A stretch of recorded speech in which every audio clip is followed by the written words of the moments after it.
Bonjour tout le monde, jeudi 17 mai 2018, point bourse du jour. Les marchés US sont terminés en petite hausse hier, le Dow Jones a pris 0,25%, le SP500 0,41 et le Nasdaq 0,63.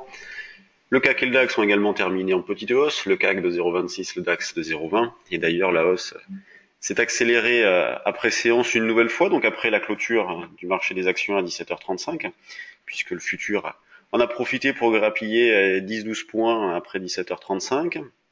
Donc on continue à travailler principalement à l'achat, chose que l'on a pu faire hier, notamment sur 5540, c'est le niveau que l'on a travaillé pendant la journée de trading hier, donc le troisième jour de la formation sur le futur. On a acheté à 5540, notamment ici, moi je l'ai fait déjà un petit peu ici, mais notamment ici on a pu le faire avec comme objectif 58, 63. Donc l'écart a été fait, c'est vrai qu'après il a été plus difficile d'acheter dans la mesure où le marché n'a pas retracé beaucoup, mais on a quand même pu gratter un petit quelque chose. Et pour ce matin, on proposait un petit achat agressif sur 5565, niveau qui n'a pas été atteint, qui a été approché puisqu'on s'est arrêté à 68. Même si c'était un niveau agressif, eh bien le marché n'est pas revenu chercher cette zone-là. Donc 65 reste d'actualité. En dessous, ça serait plutôt la zone des 50-55, niveau un petit peu plus fort pour acheter. La pression reste toujours très forte sur les vendeurs à découvert. L'échéance aura lieu demain à 16h. Et quand vous regardez chez certains courtiers qui diffusent cette information-là, vous avez plus de 85% des clients qui sont vendeurs, donc c'est très important. Donc même si ça ne représente pas forcément un marché, ça donne quand même de bonnes indications. Et donc une PO majoritairement vendeuse, donc contre-pied violent, ce qui fait que le marché, pour l'instant, ne peut pas baisser fortement. Donc il ne faut pas hésiter à acheter rapidement sur de petits écarts. C'est ce que l'on fait depuis pas mal de temps. Sur le DAX, la situation est un petit peu différente, puisque voilà, la hausse est moins forte. Donc on continue à travailler à l'achat, bien évidemment, vers 12 960-65, 12 930, 35. Ce sont des niveaux qu'on a beaucoup travaillé, notamment le 12 930, niveau qu'on a beaucoup travaillé lundi, mardi. C'est vrai qu'hier, il a fallu payer un petit peu plus cher, notamment cette zone des 12 960. Et donc c'est un niveau que l'on va reprendre. Là, sur le DAX, il n'y a pas d'échéance du contrat futur demain, puisque le DAX a une échéance trimestrielle, mais on aura une échéance sur les options hebdomadaires et sur les mensuels aussi. Quand on regarde du côté de l'euro-dollar, eh bien, il reste toujours faible. Donc, on a bien eu une reprise technique qui a ramené l'euro-dollar jusqu'à quasiment 1,20, puisqu'on a pu vendre à 1,1995. Derrière, le retracement était violent. Donc, il y a eu un contre-pied.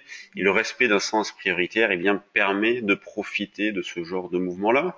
Notre objectif potentiel important a été approché, puisque depuis la rupture des 1,21, 50, 60, on vous indique que l'objectif potentiel se situe à l'approche des 1,17, donc la zone des 1,17, 20, 30.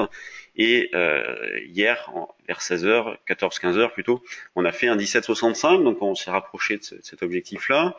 On continue à vendre sur des rebonds, 1,1833, 1,1853, ce sont des niveaux de vente intéressants à jouer pour ce matin. Quand on regarde du côté des actions, eh bien, on a toujours une grande régularité. Atos, plus forte baisse, moins 24. D'ailleurs, Atos est sorti par le haut d'un rectangle.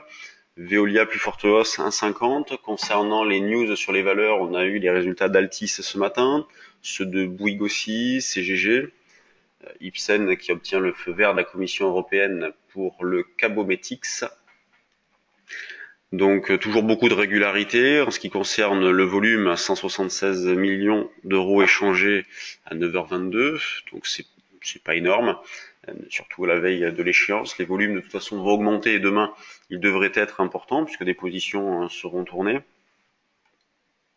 Quand on regarde du côté des mid et small cap et quand on lance les screeners volume, eh bien on voit qu'il y a un petit peu de spéculation avec voilà, des valeurs qui bougent, notamment Suez, volume important, en petite hausse, Lagardère, DVT, Genoa, toujours beaucoup de difficultés, on rencontre beaucoup de difficultés à trouver des idées sur les valeurs.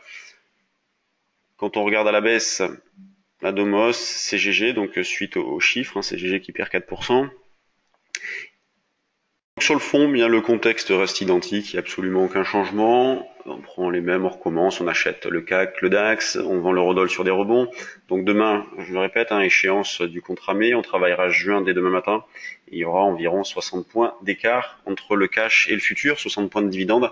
Et d'ailleurs, dans la journée, je vous mettrai le calendrier des détachements de dividendes sur notre site www.percevalfinance.com. Comme ça, vous pourrez consulter les dates de détachement, leur impact sur le CAC 40 pour bien comprendre l'écart qu'il existe entre l'indice CAC et le futur, et notamment pour ceux qui travaillent les CFD, c'est important. Bon, bah sur ce, je vous souhaite une bonne séance. Le jeudi prochain, donc dans une semaine, on organise donc une présentation, rencontre mensuelle, présentation sur le trade du jour. On reviendra sur les opérations qui ont été faites pendant cette période-là. Tout s'est bien passé. On reviendra notamment sur le stop qui s'est déclenché sur l'eurodoll, donc le stop reverse sur l'euro-dollar, avec un billet qui était aussi au-dessus d'un 21,50-60. On a travaillé acheteur pendant de longs mois, et ensuite, eh bien, le billet est passé vendeur, la tendance est passée baissière sous ce niveau-là. Comment on l'a géré, comment on l'a joué, avec des ventes sur des rebonds derrière, on reviendra dessus. Donc si vous avez de l'intérêt, n'hésitez pas, envoyez-nous un petit message. Donc ça sera jeudi prochain, le soir, de 19h à 20h. Vous nous envoyez un petit message avec live trade du jour en objet de votre message, avec vos coordonnées, nom, prénom, téléphone, mail, et on vous inscrira et vous recevrez un lien pour accéder à cet événement la semaine prochaine. Bonne séance à tous et à demain.